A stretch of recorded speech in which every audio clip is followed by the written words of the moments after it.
Hi, I'm just going to talk about centering clay, and I think there are a number of issues. First of all, everybody can center in their own particular way, but there are two basic methods. But first of all, you need your wheel head dry and you need the clay dry, otherwise it'll aquaplane. So just place your clay in the center of the wheel and press it down, and the next thing is to seal it around the base here so it's not going to come off. Now we're into the centering properly. Right, the function of each hand is important. My left hand controls the top of the lump around here, you can see, and the right hand is containing and cupping. And what's very important is the angle of the right hand. If you are parallel to the wheel head, the temptation is to put it down on the wheel head, but you'll just erode the skin at the side of your hand. So I just end up using the tip of my little finger there.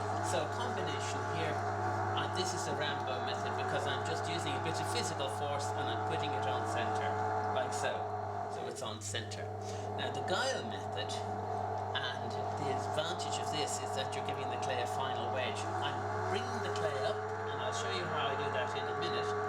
And this is the thing, if I press down perpendicular, the clay, look, it just gets fat at the top. But here's the thing, if I press down diagonally, my hand is going towards the water container, look, it's getting fat at the bottom, you see?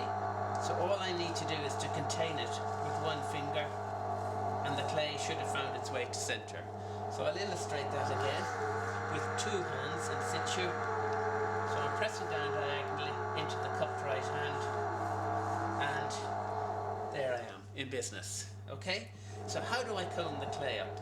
Because you can create a problem here, but what I'm doing basically is I'm grabbing in and rotating my hand, so my fingers are kicking the clay up in a mushroom shape.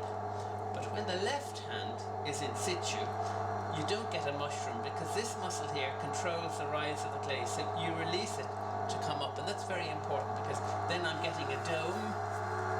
I'm not getting an indentation in here where I can get slurry and stuff trapped.